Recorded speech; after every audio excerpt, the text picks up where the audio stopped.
पिछले 9 दिनों में क्यों 20% गिर गया और क्या ये गिरावट आगे कंटिन्यू रहेगी। जैसे सिर्फ आज के दिन शेयर मार्केट में निवेशकों के जानते हैं 11 लाख करोड़ रुपए डूब गए। सेंसेक्स में 1000 से ज्यादा पॉइंट्स की गिरावट आई, बंद हुआ जबकि निफ्टी भी 495 पॉइंट्स नीचे आ गई। शेयरों में गिरावट आ रही है, लेकिन और भी क्या वजह हो सकती है आईटी को लेकर? क्या और वजह हो सकती है आईटी में इतनी बड़ी गिरावट? 5% इंडेक्स टूट गया है। आईटी सेक्टर पिछले 9 दिनों से 22% गिर गया। आईटी की हालत बहुत खस्ता है। I don't know sell of trigger क्या है। Hello everybody, welcome back to our channel. I hope आप सब लोग बढ़िया होंगे और मैं भी बढ़िया हूँ। आज की वीडियो में हम बात करने वाले हैं आईटी सेक्टर पिछले 9 दिनों में क्यों 20% गिर गया और क्या ये गिरावट आगे कंटिन्यू रहेगी जब मार्केट अभी यहाँ पे स्टेबल होगा। इसके हम क्या रीजंस हैं, 5-6 इंपॉर्टेंट पैरामीटर्स निकल के आते हैं। एक एक चीज को हम इन डेप्थ में पढ़ेंगे, लेकिन आप वीडियो को बिना स्किप करे हुए देखना और वीडियो में एंड तक बने रहना और चैनल को सब्सक्राइब करना मत भूलना। सबसे पहले बात करते हैं हमारे पास यहाँ पे रीजंस क्या निकल के आते हैं। पहला रीजन हमारे पास निकल के आता है एआई ऑटोमेशन फेयर। दूसरा रीजन निकल के आता है यूएस और यूरोप में डिमांड का स्लो डाउन। थर्ड रीजन हमारे पास निकल के आता है हायरिंग स्लो डाउन एंड ले ऑफ्स। चौथा रीजन हमारे पास निकल के आता है इंडस्ट्री शिफ्ट हो रही है, जैसे कि जिसको हम बोलते हैं स्ट्रक्चरल शिफ्ट हो रहा है। पांचवा point valuation reset of IT stocks. अभी एक एक चीज को हम इन डेप्थ में पढ़ेंगे, पता करेंगे क्यों आईटी सेक्टर इतना फॉल किया पिछले 9 दिनों में। अभी तो पहले हम चार्ट की बात कर लेते हैं, फिर उसके बाद हम पैरामीटर्स को इन डेप्थ में अच्छी तरह से पढ़ेंगे। अगर चार्ट की बात करें, देख सकते हो आईटी सेक्टर पिछले 9 दिनों से 22% गिर गया। लगभग 3 फरवरी को ये गिरना शुरू हुआ और आज है 16-13 फरवरी, तब से लगातार ये फॉल हो रहा है। अभी हम इसके प्रीवियस चार्ट की भी बात करेंगे, आईटी सेक्टर ने पिछले कुछ सालों से कैसा परफॉर्म किया है और आज कैसा परफॉर्म कर रहा है। इंपॉर्टेंट थिंग ये है, आईटी सेक्टर ना कोलैप्स नहीं हुई। आईटी सेक्टर में डिमांड कम हुई है, लेकिन इंडियन आईटी सेक्टर कोलैप्स नहीं हुई। बस जो क्लाइंट्स थे ना, उन्होंने सडनली स्पेंड करना अपना ना बंद कर दिया, इसलिए आईटी सेक्टर में हमें ये गिरावट देखने को मिली है। हम सबसे पहले चलते हैं चार्ट पे बात करते हैं। जैसे कि आप यहाँ पे देख ही रहे हो,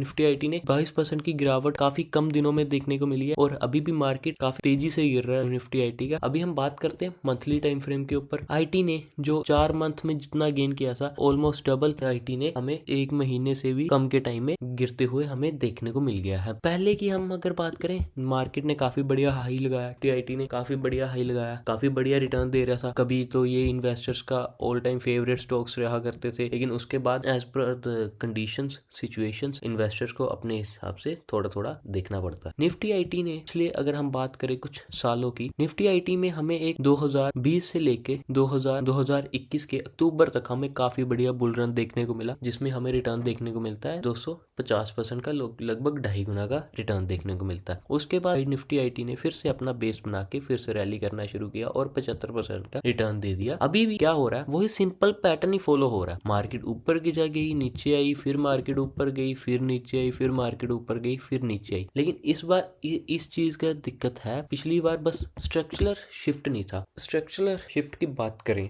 एआई का आना, क्लाउड स्किल्स का आना, डेटा स्किल्स का आना और ट्रेडिशनल रोल्स का ग्रोथ स्लो हो गया, इसको कहते हैं हम इंडस्ट्री शिफ्ट हो रही है। ये एक ना काफी क्रूशियल पीरियड है आईटी के लिए, क्योंकि इस वक्त ना पुराने वर्कर्स थे ना आईटी सेक्टर के, उनको नई टेक्नोलॉजी के बारे में इतना नहीं पता। ठीक है, नो डाउट उन्हें हमसे ज्यादा पता है, लेकिन ना इनको एआई का इतना इन्फॉर्मेशन है, ना इनको डेटा स्किल्स का इतना इन्फॉर्मेशन है, ना इनको क्लाउड स्किल्स है इनके पास इतने ज्यादा, जिसकी वजह से ये एक टेंशन की बात बन रही है कि आईटी सेक्टर में एक फॉल देखने को मिल सकता है। अभी हम सबसे पहले हम अपने पहले पैरामीटर की बात करते हैं, AI automation fair. AI automation fair ये है कि जैसे अब कंपनीज एआई टूल्स यूज कर रही है, जिससे कुछ ट्रेडिशनल कोडिंग और सपोर्ट का काम कम हो सकता है, इसलिए इन्वेस्टर और जो कंपनी है वो थोड़ा डरी हुई है। ठीक है, कोशिश हो गए हैं। जैसे ट्रेडिशनल कोडिंग हम करते थे और ट्रेडिशनल सपोर्ट का काम करते थे, एज की मतलब कि पहले ज्यादा एआई का यूज नहीं करना, खुद करना, हाथों से काम करना, तब इतना एआई का काम नहीं था। एआई क्या कर रही है, आईटी का काम 1 साल का था ना, उसको उसने लाके कर दिया 1 महीने में। मतलब उनका टाइम पीरियड कम हो रहा है। आप लोग कहोगे कि हाँ उनका टाइम पीरियड कम हो रहा है, तो उनके लिए बेनिफिशियल है। बेनिफिशियल नहीं है, उनका आईटी का रेवेन्यू बनता है पर डे के हिसाब से। जितना ज्यादा लंबा काम चलेगा उतना उनका रेवेन्यू जनरेट होगा। कि अगर एक आदमी कमा रहा है 1 साल में 1 लाख रुपया, उसे यही कहना है कि 1 महीने का काम, 1 साल का काम तूने 1 महीने में करना और तुझे मिलेंगे 10,000 रुपये। यही सेम चीज हो रही है आईटी में।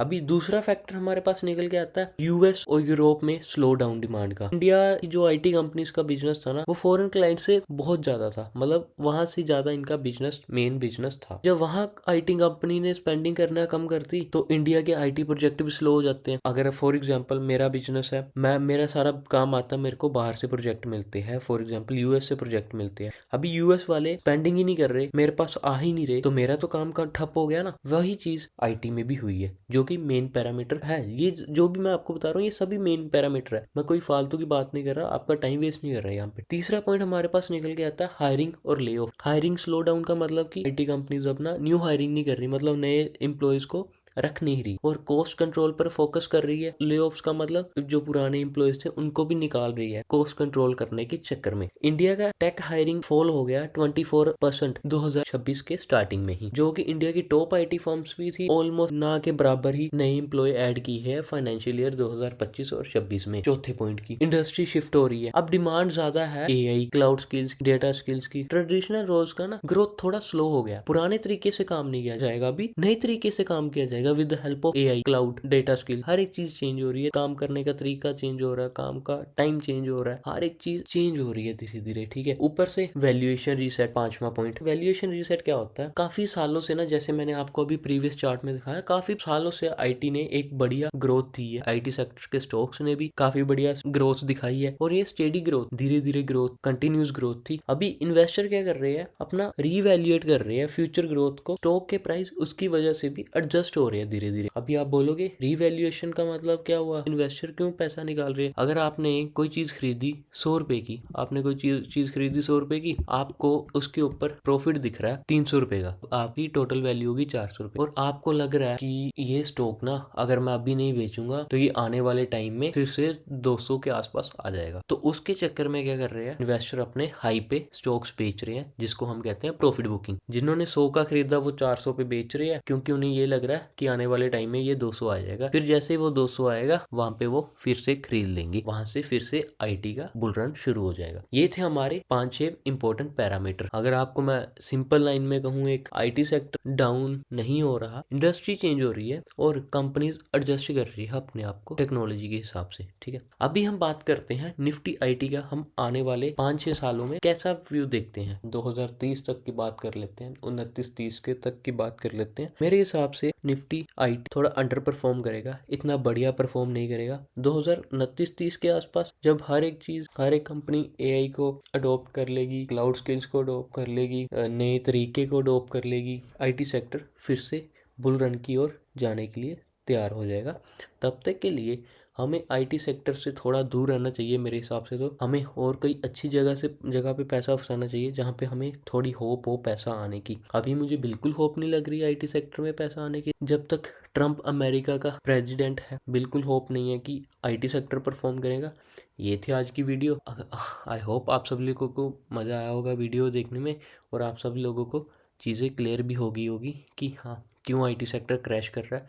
आईटी सेक्टर ख़त्म नहीं हो रहा, सिर्फ क्रैश कर रहा है, थोड़ी सी देर के लिए फॉल हो रहा है, पैनिक करने इतनी बात नहीं है। जिन लोगों के पैसे फंसे हुए हैं, थिंक कि उनको निकाल लेने चाहिए, और कई नए सेक्टर में अपॉर्चुनिटी मिलेगी तो वहाँ पे जाके वो इन्वेस्ट कर सकते हैं। लास्ट में फिर से सिंपल लाइन बोलूँगा, आईटी सेक्टर डाउन नहीं हो रहा, इंडस्ट्री चेंज हो रही है और कंपनीज अपने आप को एडजस्ट कर रही है। तो मिलते हैं आपको अगली किसी वीडियो में।